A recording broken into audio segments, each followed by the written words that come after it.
It's Hump Day. Hump Day! It's Hump Day. Hump Day!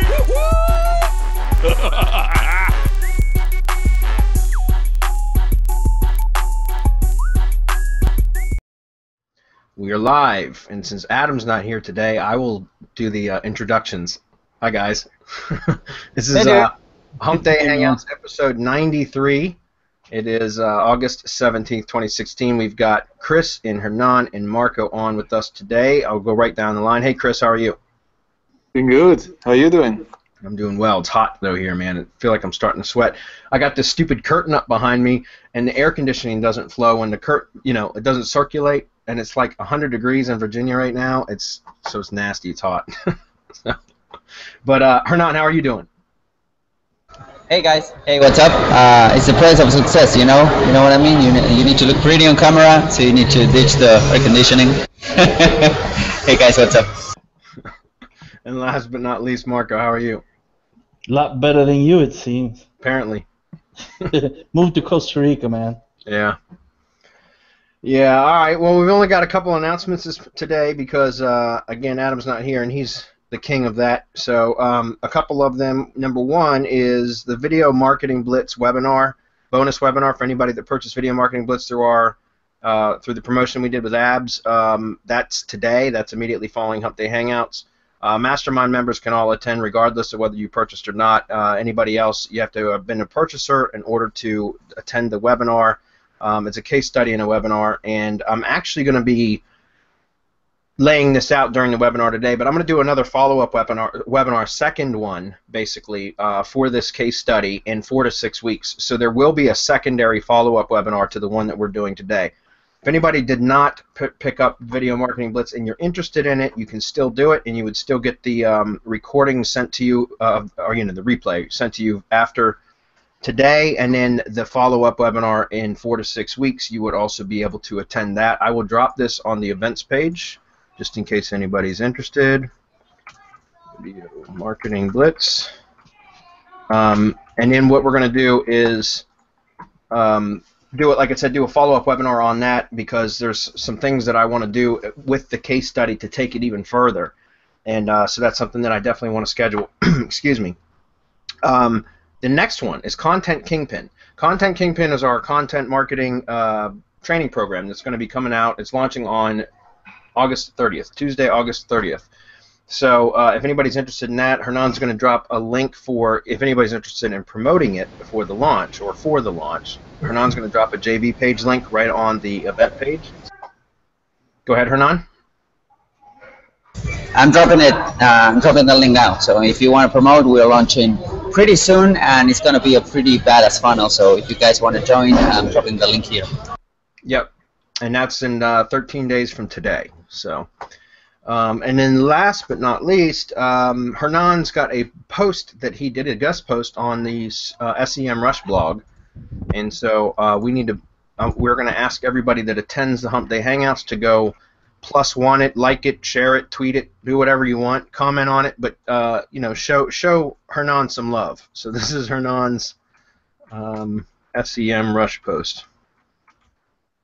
I'm going to drop the link on the event page. Okay, it should be there.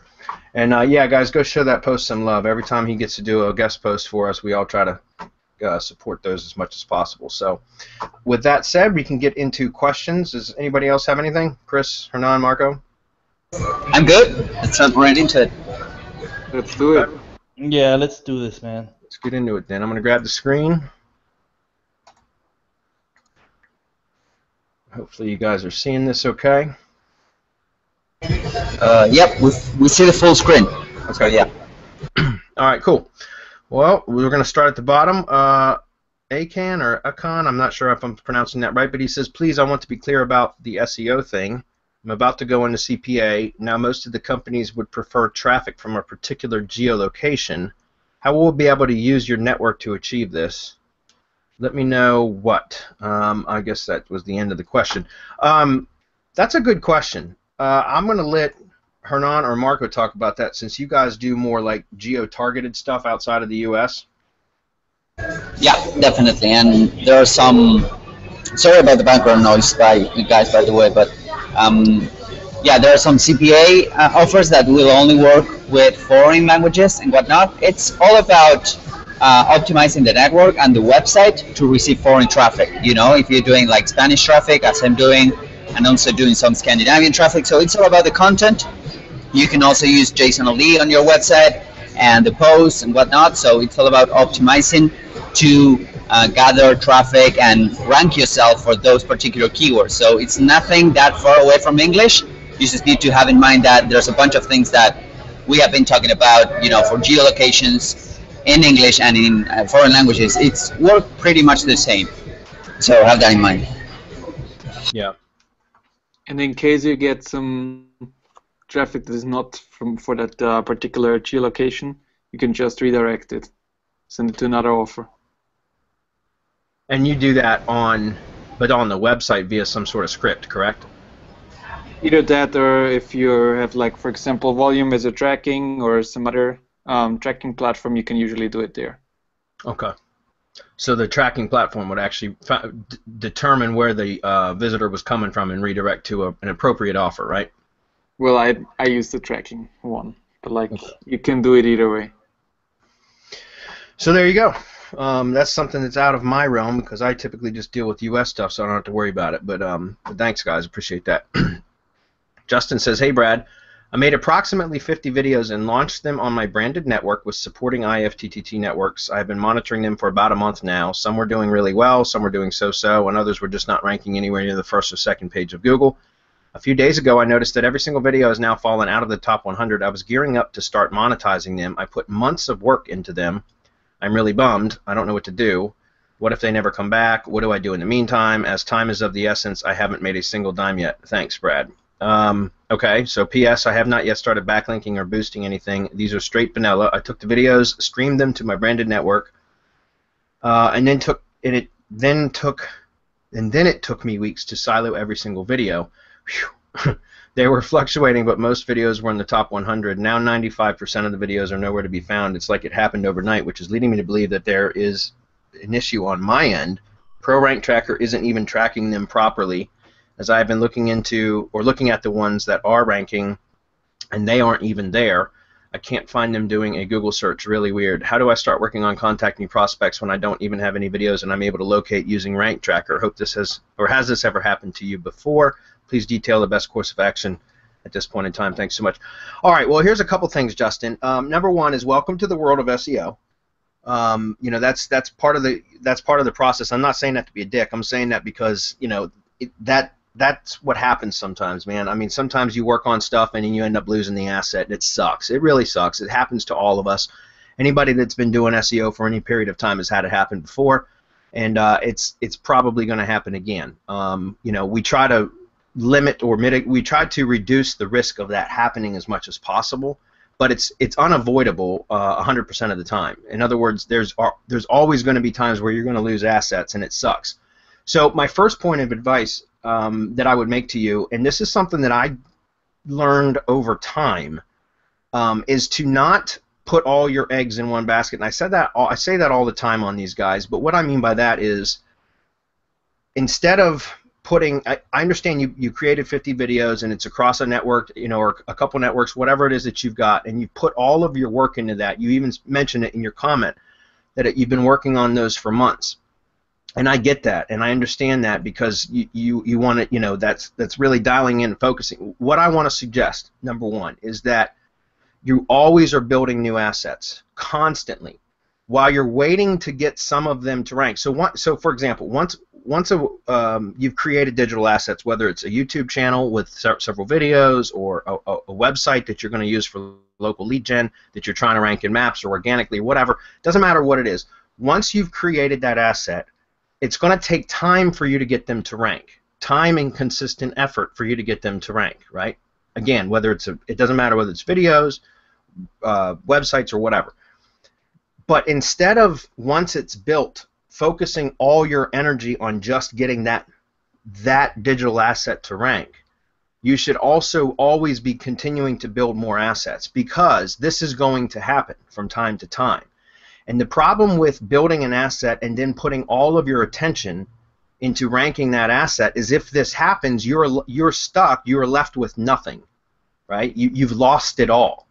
And that's apparently what happened to you, Justin. And I can tell you from personal experience that I did the same thing. When I first got in the SEO, I built 2 local lead gen sites. One was in the locksmith industry, the other one was the carpet cleaning industry. And I built those 2 sites. They were awful. God, looking back, they were terrible. But it's all I knew how to do. And I spent 6 months trying to rank those 2 sites. And I ended up ranking the carpet cleaning site in Alexandria, Virginia, #1. But it took me 6 freaking months to do it. And yay, I was super excited.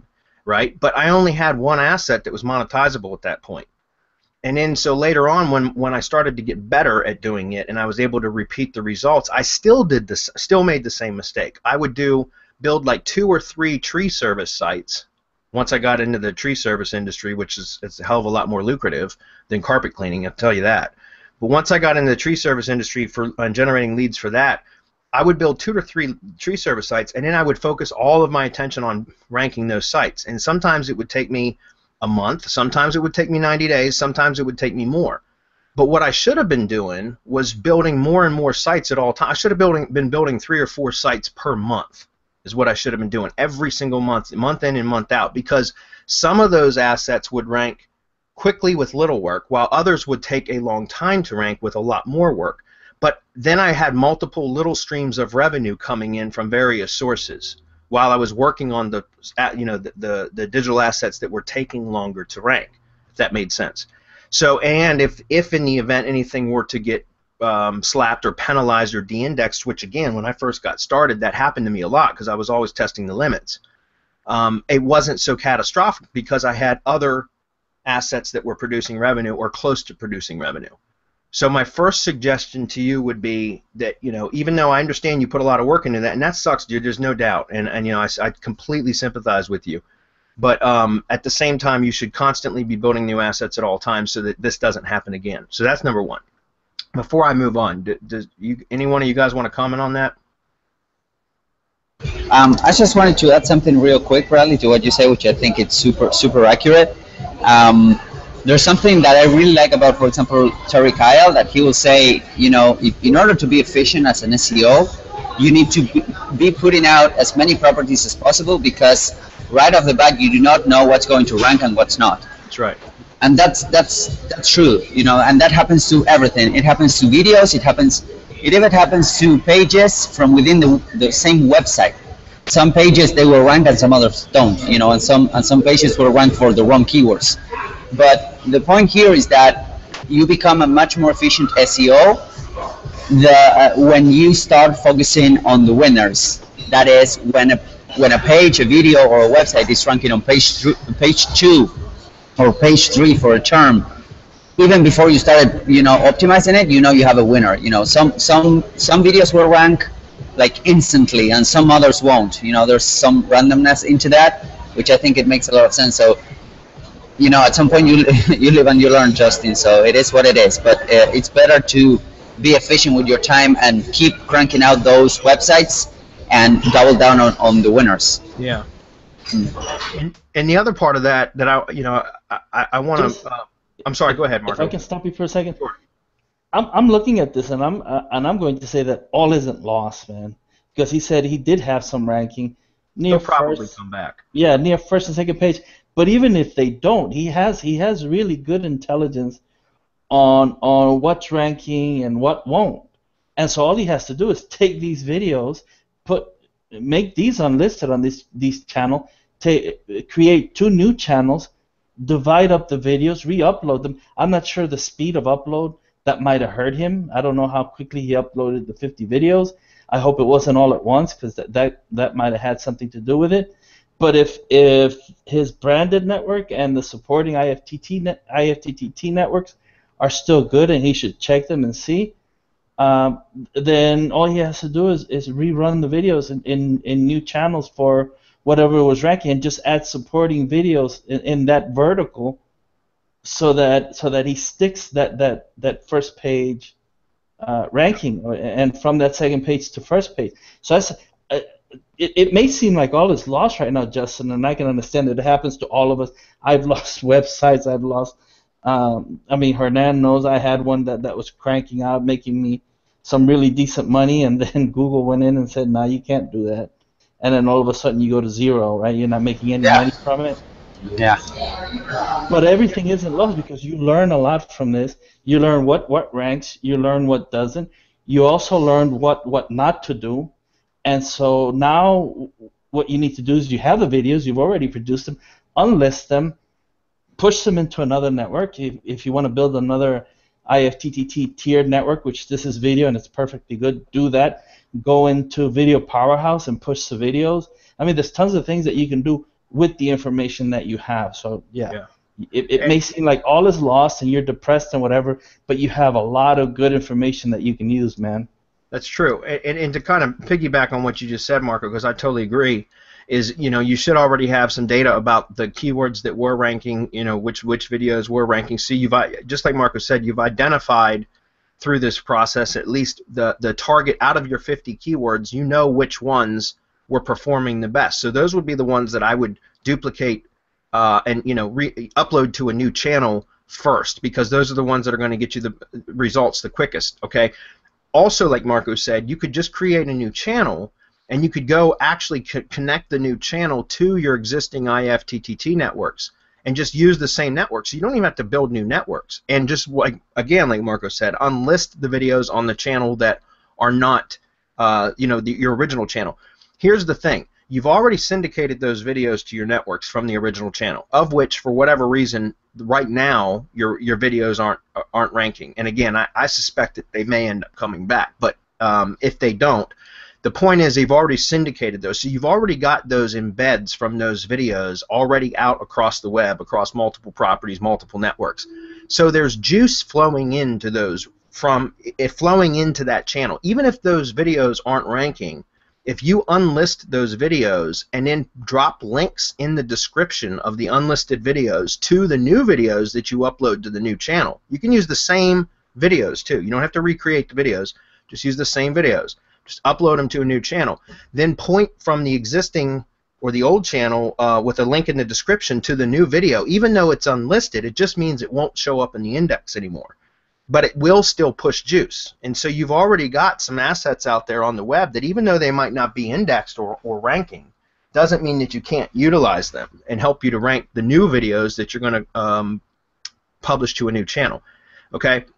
And lastly, what I want to say about that is, I wouldn't wait. You know, you tell in this first paragraph here, and again, Justin, these are all the types of mistakes that I made as a newbie or as a, you know, early in my career, I should say. And so, you know, don't feel bad, and I'm sure a lot of you can relate. But with you're talking about how you did 50 videos and you worked on them for months and all of this, and then you say down here, how do I start contacting prospects when I don't have any videos I'm able to locate?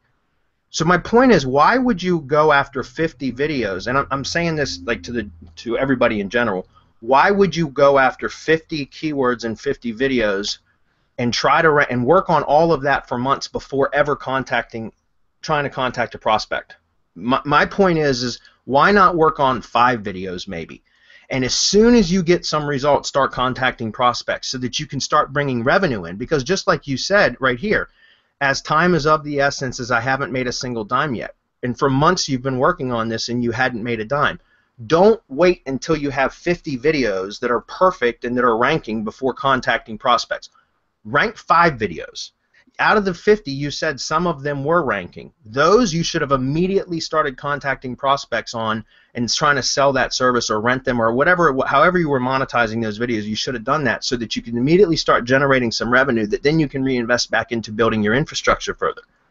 So my point is you know, if you wait till everything's perfect, you may never make any money. And it's better just to start monetizing what is working for you as quickly as possible so you can start generating revenue and then reinvesting that back in your business as far as additional training, outsourcing services, maybe some tools, whatever it is. And I'm not talking about shiny object syndrome. I'm talking about useful stuff for your business. Okay? So the best course of action, I think we outlined a couple good ones for you, man. That would be, you could use the same networks. What I would do is just go ahead and create a couple new channels. And again, spread it out. Don't put it all on one channel. Build a couple channels if you need to. Tie them into your existing networks. That's fine. You can have more than one channel syndicate to a single network, guys. You can do that. So if you wanted to, you could do that. Okay, if you're in you know, especially since you say time is of the essence, I would try as my quickest and hardest to get the videos that I already knew were ranking back out on the web as quickly as possible from new channels and see if that helps. And then just go unlist the original channel, but put a link in the description to the new video, and that way you can push some of that existing juice that's flowing into that channel from the embeds and the syndication over to the new video, and you should get even better results even faster, if that makes sense. All right. That was a great question, Joe Justin. I'm sorry that happened to you. Marcin says, hey Bradley, which silo structure would be more appropriate for music video playlists? Should it be monosilo for keyword group or silo for tough keyword? The music type is highly competitive and there are loads of very strong channels to compete with. Any suggestions? Ooh, that's a good one, Marcin. That's not one I've never dealt with anything in the music industry. So to be honest with you, I would just be giving you a wild ass guess right now. But I would have to look into it a little bit further, but I would probably go with the monosilo. And anybody that doesn't know what we're talking about, go check out YouTube Silo Academy if you don't know what we're talking about. But for monosilo, that's where you link from one video to the next, to the next, to the next, and then at the end of the chain in the playlist, you link back up to the first video, and then you also always link up to the playlist. And that's probably how I would do it without any additional data, is what I'm saying. If I were to look at how you were trying to silo or group the keywords or the videos, it might change my wild ass guess. It might change my recommendation to you. But just with very, very little data here, probably a monosilo would work really well for something like that. But again, I can't swear to that without knowing more. Anybody else want to comment on that one? No, I think I think none of us actually makes anything music related, which is funny because we are kind of varied on what we do. But yeah, I would second what you said, Bradley. Like, see what the competition is doing. I would still monosilo the entire thing. And when you're doing, I pasted the link of YouTube Silo Academy. It's only $7, so you can check it out. But when you're doing pretty much any kind of channel, you need to treat your channel as you would do your website, So definitely using a silo structure would help your YouTube rankings and your Google rankings way better. But we will probably need to see what's going on in the music industry, which is a big industry, by the way. Yeah, the monosilo structure is very, very strong, and it I like to use that a lot. It's quite a bit of work though. There's manual work involved in actually collecting all the links from the videos within the playlist and then organizing them and then linking from one video to the next to the next. So and that's what Justin I think did in this and here where he was talking about having 50 videos and then siloing them together. And so if I'm doing a lot of videos, because of efficiency reasons, I won't do a monosilo. In that case, I will just do a standard silo, which just means all I'm doing is linking back up to the playlist, and that's it, from within the video description. Because that's essentially the playlist itself links to each individual video within the playlist. But then within the individual videos, I put a link back up to the playlist, right? So it's essentially linking back to the top of the silo. And so when I'm doing a whole lot of videos in a silo, then that's the route that I go, is the simple silo method, because it's so much faster to set up, because essentially it's just a playlist link that goes into the video description. It's not a unique link. I mean, it's the same link in every video description in that entire playlist. Whereas with a monosilo, you need the next video URL. So like in this video description that I'm editing right now, I would put the link to the next video in the playlist. And then in the next video, I would put the link to the following video in the playlist, and so on and so forth. So it takes more customization as far as the video description goes. It works really well, but typically I will only do that if I'm dealing with a small number of videos in a particular silo. If I'm going to be doing multiple videos in one silo, then I'm just going to stick a link up to the playlist, and that's it, because I'm trying to be efficient with my time. So. Also test it. If you wanted to, Marcin, I would recommend setting up 2 different playlists, with maybe 2 different music groups or music genres or whatever, and testing and trying one with a monosilo, one without, and see what kind of results you can get. Because if again, that's how we figure out what works, and it's going to be different for every industry, for every keyword. It really is. You need to just play around with the multiple methods that are available to you to determine which ones are going to give you the best results.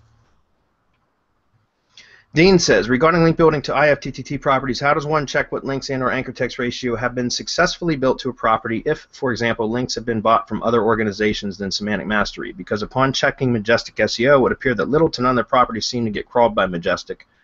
Haven't checked others. I use some of Semantic Mastery IFTTT properties to check, as mine are not old enough to maybe show data yet. I'm wondering if they ever will.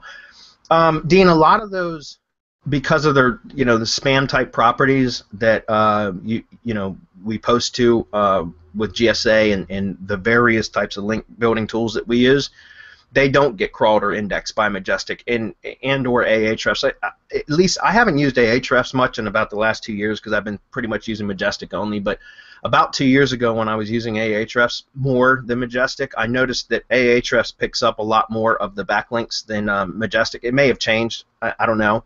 But I always noticed that Majestic didn't pick up a lot of spammy or low-quality links. They just won't index them. And you got to imagine how hard it is on their servers to try to keep track of all of those.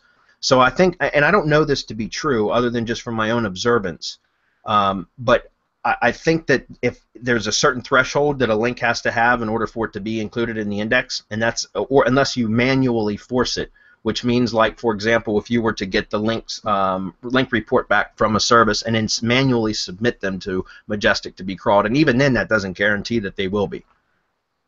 So as far as that, I mean, really the only thing that you could do is go off of the link reports that are provided to you by your link building provider, service provider. Whoever's doing the link building services for you should provide you with the link report. And then all I would recommend doing is just taking, I mean, most link builders are going to submit that list of links that they built for you to some sort of indexer anyways. But once you receive that report, what I always do is I always go resubmit those links through my own indexers, my own indexing accounts, so that I'm making sure that they're being crawled and indexed.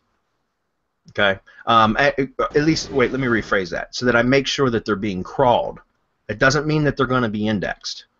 And again, when just like what we talk about, Dean, there's a lot of people that ask questions about IFTTT network properties not showing, the links from their IFTTT network properties not showing up in Majestic or Ahrefs. And we talked about that many times as well. If you have your websites connected to Google Search Console and you go look in the Search Console at inbound links or links to your site, you'll see the links from Delicious and WordPress and Tumblr and Digo and all of that. But you won't see it in Majestic or Ahrefs. So it doesn't mean that those links aren't there. It just means they're not being indexed in Ahrefs or Majestic. Right. Yeah, just to add to what you were saying, I mean, the only thing that matters in that case is what Google is saying that he sees or it sees, you know. So that's why we, and many of the IFTTT properties are Data Hub partners as well. So they share data with Google.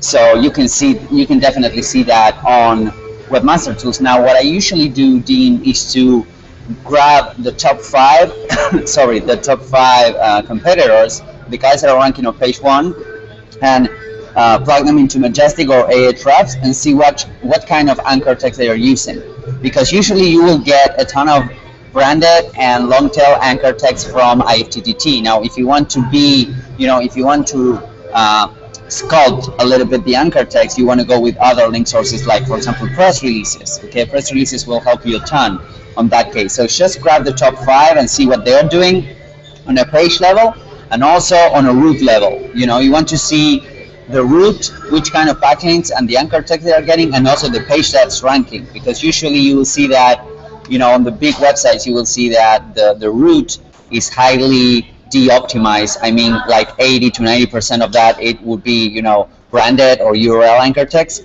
while the internal page would be much more aggressive. But it makes sense, if you have like a big newspaper, the home will get backlinks from, I don't know, go visit the NewYorkTimes.com, and then when you're talking about a news in particular or an internal page, then people will link as an exact match, So it makes a ton of sense to do that. That's what I do usually. That's what I usually do. Just because showing a Majestic doesn't mean that they do not count, because webmaster tools would actually report on those. So you need to combine tools on that case. That's my point. And for most link building providers, if you're going to be outsourcing your link building, that are going to be building, spam links essentially, any good link building provider is going to ask you for the list of keywords, and it's going to be asking for a large number of keywords, especially for spam tools. Like, for example, if you buy link building service from us, we have, what do we require? At least 200 keywords? Something like that. It's a lot. And the reason why is because, I'm sorry, go ahead. Sorry, Bradley, but we're asking actually for 500 keywords. Okay. I thought there was a range, but yeah, that's a lot. Yeah, that's a lot. Yeah, for any kind of link building package that you're getting from us, we are asking for at least 500 keywords. We tell you, we give you a tool to generate those as well, based on Google Suggest. But for ROIS Academy link building, for IFTTT link building, they are all 500 keywords at least. Yeah. And that's because, again, if we're going to be building a mass quantity of links, we need a very diverse set of anchor texts. And so that should be determined before you purchase the link building package. I mean, those are typically things that you should look for from a reputable link builder, a spam tool link builder. All right. So, like, you'll notice, like, a lot of Black Hat forums and stuff where people run GSA blasts and stuff like that, they will ask for similar criteria. Yeah. Now, if you go to Fiverr, for example, yep. You have those guys. Yeah, those guys, they will ask you for 5 keywords. Yep. And all the links will look the same. So I would say away from those. All right. Next question is Clark. He says, when you are building a pay-per-call asset using IFTTT, can you only rank videos, or do you need to create a branded website as well? How does Google My Business play into your strategy? No. Typically, Clark, what I do is I test stuff with videos first. It's not always the case, but a lot of the times I like to test keywords in like new areas. For example, whether it could be new keywords in like a new industry, so I've got to test new keywords altogether, which I don't like to do very often. I try to stick to the niches I already know, or if I'm going into a new area that I haven't been into yet, like a new location, then I like to test with videos, and that's just to give me an idea of what what the competition is like and how easy or how fast I can rank. But that's not always the case either, though, Clark. And the reason I say that is because it might be simple to rank a video but difficult to rank a web page. And likewise, it might be simple to rank a web page and difficult to rank a video. So my point is I don't always do that, but typically what I'll do is I'll use some sort of spam tool, a video spam tool, or let me rephrase that. I'll use a tool to create video spam to test for keywords, and then once I've identified some winners, I'll go in and build out some other assets, such as a local website, maybe a Google My Business page or whatever. But that's not always the case. I use 2 different ways to test. I'll either test with video spam or I'll test with web spam, like straight up page spam, like using like Lead Gadget or Surfshaker or any sort of plugin or sort of mass page builder like that. To test on those keywords. But no, pay-per-call assets don't have to just be videos. They can be whatever it is you want. The idea is, as long as you can get something to rank in the SERPs that can generate a phone call. The call to action is to make a phone call, then you can get paid from it. Doesn't matter whether it's a video, a Google My Business listing, so a Maps listing, it could be just a website ranked organically, a Facebook page, it could be any one of those things. Okay? Press releases can work wonders for pay-per-call. They really can if you can rank a press release in a high volume area. And press releases are typically a lot easier to rank than a website. So that's something else that can be done. So there's a lot of different assets that you can rank for pay-per-call stuff. It doesn't have to be just videos. Okay. For the branded website, guys, what I like to do is once for lead gen especially, for just straight pay-per-call assets, if you're talking about like using a pay-per-call exchange, I don't worry about branding anything for that. I really don't, because I'm looking at volume for pay-per-call if I'm using a pay-per-call exchange network, which is exactly what we're going to talk about today on the Video Marketing Blitz bonus webinar. We're going to be talking about using a pay-per-call exchange network. Okay, but if I'm doing pay-per-call where I'm working with a service provider personally or individually. In other words, if I've got a service provider that I've contacted that I'm creating an arrangement with, to, where they're going to be purchasing leads from me, or they're going to be paying per call for calls generated or whatever, then a lot of the times I will brand it. I will either brand it for one of my own pseudo brands. I'm using air quotes right now. Pseudo brands, which means like I'll create a kind of a brand name that then I can scale that out across multiple locations. If I'm going to be building out a website, I'll use subdomains with the city name as the subdomain.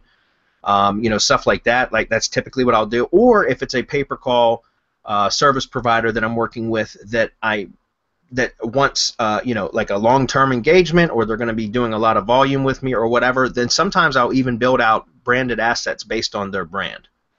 Okay, I'll still own and control the assets, but I'll still put their branding on it. That way, it a lot of times will make the larger pay-per-call service provider, the service providers that I'm dealing with, it makes them happier to have all their branding on it, and it makes sense to do so. But I still like to own the assets.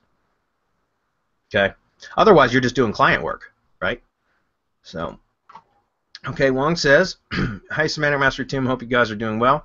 I have 2 questions to ask today." Excuse me.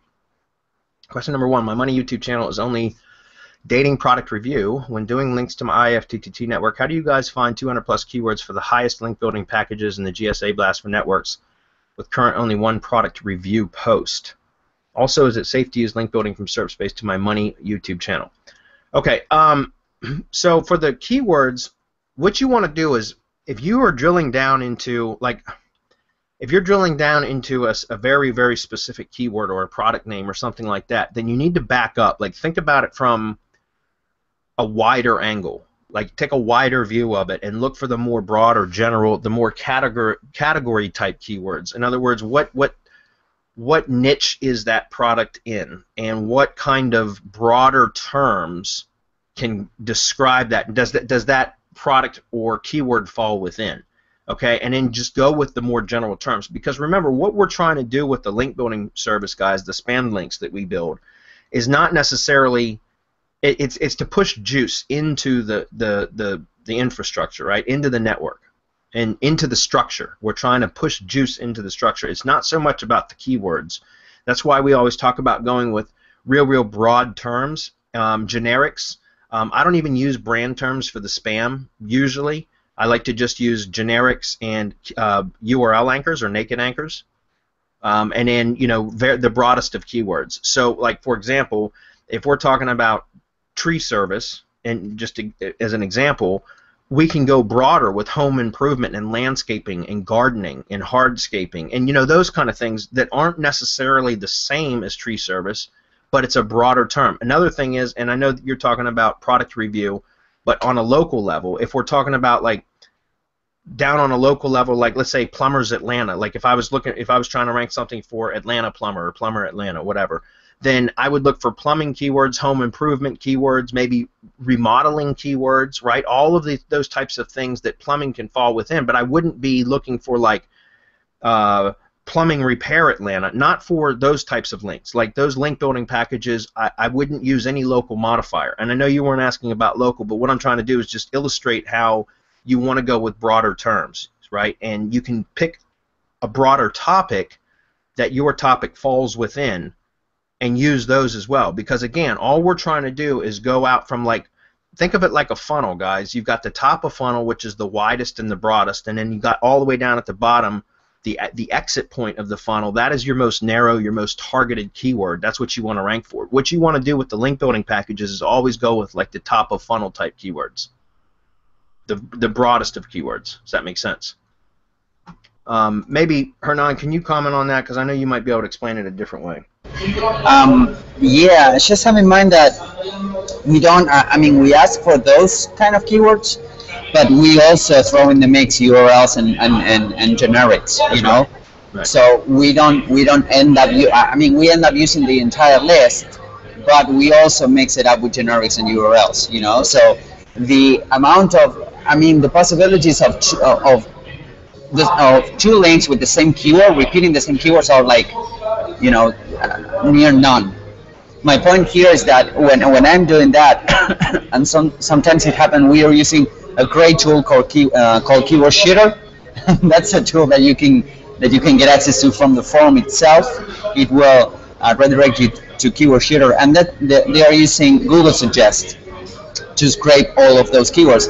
But it happens to me also on foreign. You know, you need to be, if your case is that like a dating review, I would do dating, you know, like the broad niche, so that you can have a ton of different variations of the keywords over there, and that they are still relevant somehow, you know.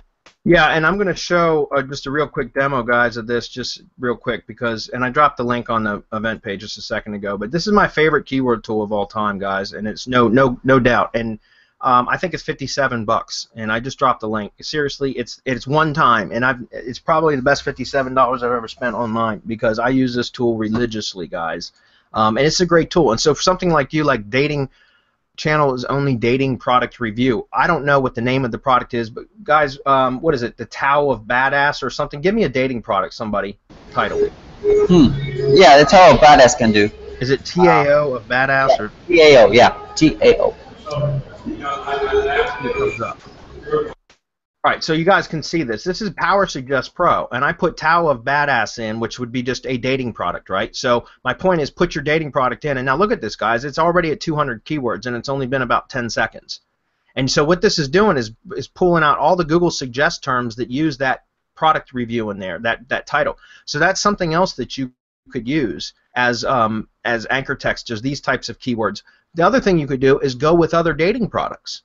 Right, other dating products, guys, because they're still in the same niche. And I know it might seem counterintuitive to do that, but we're talking about going out 3 and 4 tiers with anchor text. So it does make sense, because it would be a similar product that eventually leads down to the one product that you're promoting. So it does make sense to actually have some of those other product titles as anchor text, product names as anchor text, way out at like tier 3 and 4. Okay, does that make sense? So anyways, I'm going to stop this now, but there's 365 keywords right there, and it was a little bit over halfway done, or about not even halfway done, excuse me. And you didn't even use the wildcard, so. No, and I did. Well, this has got the wildcard with the suffix on it. So, but yeah, you could do all different kinds of stuff. Put the little asterisk in, and anyways, it's a great tool, guys. Pick it up. So the second question is, Bradley and IFTTT SEO Academy. If we were using Tier 1 IFTTT blog RSS to syndicate content to Tier 2 blogger blog, wouldn't attribution link to your money YouTube video from your Tier 1 blog get syndicated to your Tier 2 blogger blog, and IFTTT.com will create another attribution link to your Tier 1 blog as well? First of all, those of you that didn't follow that question, don't worry about it. I'm going to answer this for Wong, but I can understand if everyone else just got a headache. I totally get it. What you're asking about, Wong, is, first of all, IFTTT does not create an attribution link unless you code it in to the actual recipe itself in the ingredient section, which is fine, and we teach to do that. For example, and I know what you're asking about here, when we syndicate from YouTube to a Tier 1 network, in the recipes, the video recipes, we always have via, right? So we say watch on YouTube here, and we use the YouTube URL, and in the anchor text is typically the title. It could also be the URL if you wanted. And then we say via, and then it's your channel URL goes here, right? And the anchor text is typically either your channel URL, so a naked URL, or you could put the channel name in there, or keywords. It doesn't matter. You can code in whatever you want. So yes, on a second tier syndication, that same description will be posted in the second tier blog sites as well. So you will actually be getting a Tier 1 link from the second tier blog properties. That's fine though, because it's YouTube. It makes no difference whatsoever. When we talk about syndicating blog content to 2 tiers, we talk and in the training I specifically reference this in the training, that if you're doing 2-tier syndication for blog syndication, for blogs or website content, then you want to only use an attribution link that points back to the post and not back to the homepage as well. So you omit the homepage attribution, and then you also need the related content sources as Tier 2 triggers to help minimize footprint. You can't eliminate it, but you can minimize it. Okay, but for YouTube, it's no issues. So my point is, yes, with a two-tier network system for YouTube syndication, your Tier 1 syndication is going to have a link back to your video, a Tier 1 embed, a Tier 1 link to your video, and a Tier 1 link to your channel. On the Tier 2 syndications, it's going to have all of what I just mentioned, so an embed, a Tier 1 link to your video, and a Tier 1 link to your channel.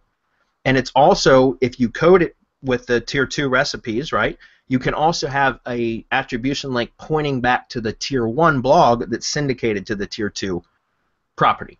And that's fine, because then what you're doing is you're creating like a little link wheel, a little network, where you're linking to the original source and to the first tier syndication point. So you're basically pushing juice into the video, to your channel, and to the tier 1 blog all at the same time. And it makes no difference.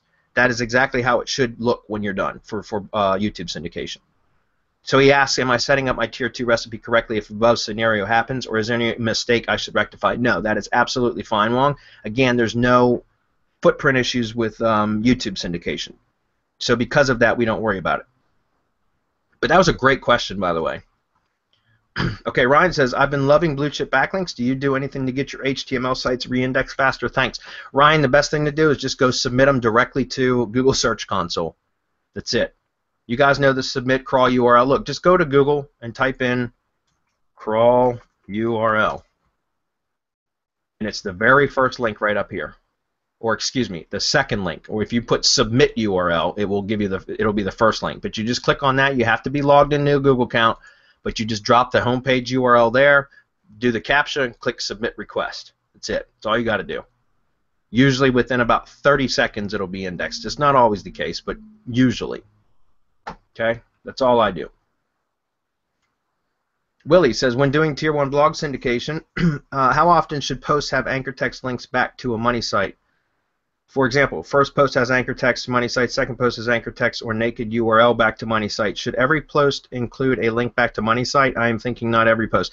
Well, actually, Willie, I do. I put a link in every single post because remember, the blog syndication, you're blogging on site. In other words, your money site is where your blog is. So when you're blogging, when you're creating a post, publishing a post to your blog, you want an internal link from that post to one of the pages on your site, right? You're going to select a topic, then you're going to post or blog about that topic, and then within the link, within the content body, you're going to put a contextual link up to one of the pages on your site that the topic was about, right? Because that's essentially what the way that we use blogging and IFTTT for SEO is to use the blog for link building purposes to rank the pages on the site. It's not necessarily to rank the blog post. If the blog post rank, that's a bonus. That's benefit. That's all gravy. That's extra cream on top. You know what I mean? But what I'm trying to do with the blog essentially is to rank the pages on the site. And I use the blog as my content marketing and link building engine, if that makes sense. So I always link from within the content of the blog post to one of the pages on the site that I want to rank. But I do vary how I link to it. So it's not always an anchor text link, right? Sometimes it's naked URL, sometimes it's generic, like read more or click here, right? Other times it's where it's essentially like a curated post. Like in other words, I can create a post on my own site and actually curate a snippet, a couple sentences or a short paragraph from one of the pages on the site, and then I can link using a more of a conversational type title to that as the source, right? So I'm essentially citing my own website as a source for that blog post. So if you know anything about curating, whenever you are giving attribution to the source, a lot of the times you can use the title of that post or whatever the article that you're citing as the actual anchor text. So I do the same thing with pages. So it varies. My point is, yes, you want some diversity in how you link to your pages from within your posts, but just about, I would say, 98% of all posts that I do on all of my sites do link to a page on the site at some point. All right. Run out of time, guys. We only got a few minutes left, but we'll try to get through a couple more. Scott says, when making the videos clickable in order to take a visitor to a landing page through YouTube and having an associated website, do the videos remain clickable when they are syndicated across the networks? Or are they only clickable on YouTube but not Tumblr, Twitter, etc.?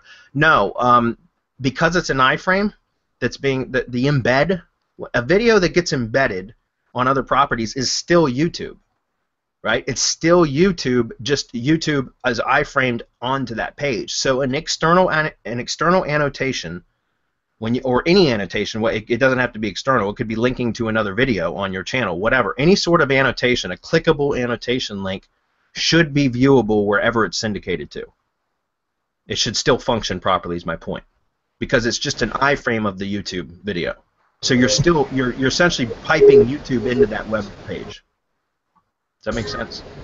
Yep. I just wanted to add real quick that annotations, external annotations, will not work on mobile. That's right. So you need to have that in mind. That's where cards come into play. So you want to use both. You want to use external annotations and cards, because the cards will be seen on, they will be active on mobile. You know, on mobile it's big right now. So if you're using external annotations, do a card or two as well. That's correct. All right, next question is, how many videos do you put in a YouTube channel? I hear some put a max of 15 because YouTube does shut down channels, and it hurts less to lose 15 videos in a channel that are making money rather than lose 100 videos in a channel that are making money. Well, I agree with you on your second point, Scott. It certainly hurts less to lose a channel with only 15 videos than it would with 100. See what Justin DiCarlo posted earlier, okay, as case in point. 50 videos on that channel, and he hasn't lost the channel, but apparently for whatever reason the channel's been demoted or whatever the case may be. So my point is, yeah, you know, you lose 50 videos, it hurts a lot more than losing 15. I agree. I don't know who told you the 15 number, because I have channels with literally hundreds and hundreds of videos. In fact, I have a 100% spam channel that I used with Hangout Millionaire to spam exotic car rental keywords, and it has 960 some videos on that channel, and there were 100% spam videos, and that channel is alive and well, and it has been for 2 years. No shit, 2 years, guys, almost 1,000 videos on that channel, and they're total spam videos, and they're still alive today. Okay, so the 15 videos thing is not, I don't know who told you that. There's certainly something to be said for limiting the amount of videos per channel, but if you've got a channel and you're not doing anything real spammy with it, chances are you're not going to lose it anyways. It's not always the case. I mean, again, look at Justin, what we're talking about with Justin, although that wasn't terminated, at least not yet. So my point is, I do recommend splitting it up, guys, like trying to spread your eggs across multiple baskets. That way you never just lose one basket and you're done. You're you know, game over. But you know, you also have to think about, you know, what is the cost of time and energy and effort and resources, money, all of that it's going to cost to continue to build out additional networks and additional channels. So you got to find that happy medium somewhere, and I can't tell you what that happy medium is. It's going to depend on you and your you know, how comfortable you are with risk and all that kind of stuff. All right, we'll go through this. Go ahead. No, just something real quick. I've never really seen anyone lose a channel unless you get really, really bad, like trying to do 2,000 videos in a day. YouTube doesn't really like that. Yeah. But if you keep it within reason, you're not going to lose it. And if you save your video files in case you do lose it, then you have a channel just waiting to be made, right? Because you have the video files, you just upload, you know what ranked, you have all the intelligence. So again, we go back to Justin. Losing it does not mean that it's over. It just means that you have to go and redo, rethink, and start again. But you already have it built up, so yeah. It's a win-win as far as I'm concerned. Yeah. All right, this is the last question, guys, because we got to wrap it up. Greg says, what's the best WordPress theme to use for primarily video embedding from YouTube silo? Greg, it really doesn't matter. It's completely up to you. There are some video type themes out there, and seriously, what I would just do is go to Google and type in video WordPress themes, right? Something like that, WordPress themes, and I would just start looking for them. Now, what you do want to look for, I would recommend, and you can go through, and I mean that's what I've done in the past, is go through and just try to find something that I like, that looks good or whatever. But something else that you kind of want to look for now is look for themes that are marked up with structured data or semantic markup, okay? That especially if you're going to be doing video stuff, that if it has video schema built in to the actual theme, then that's going to help you a whole lot, because that's really where the power comes in, or you can get more power out of using an associated website for YouTube syndication and for, you know, embedding and stuff if you get video schema or video structured data, video markup on that theme.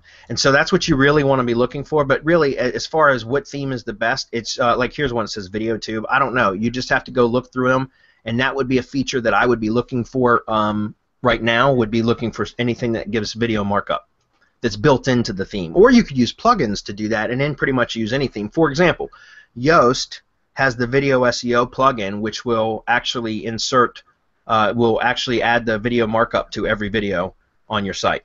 and it'll give you a video sitemap as well that's marked up properly. So that, I mean, it's expensive. It's expensive as hell, that plugin, but it is a good plugin for video markup. And there's probably alternatives out there now too. You just have to do some digging. Okay, I have a video SEO plugin, Yoast Video SEO plugin add-on, so I usually use that. But there's also some of the, let's see, there's like Pinboard WordPress themes. Those are pretty good for video. Pinboard WordPress theme. This might be it here. Yeah, I mean, there's just, that's what I would do, is just go look for different themes and try to find one that you like, and then again look for structured data if possible. If not, you can always add it with the plugin later. Okay. Okay, guys. Well, that was it for Hump Day Hangout. Sorry we didn't get to the rest of the questions, but we had some good ones today, so we appreciate that. We will see everybody next week. And Video Marketing Blitz, guys, you can see I moved my curtain. It was too damn hot. We'll see Video Marketing Blitz, guys, in just a few minutes. Otherwise, the rest of you guys, we have a Mastermind Makeup webinar tomorrow, so we'll see those of you guys tomorrow as well. See you guys. Bye, everyone.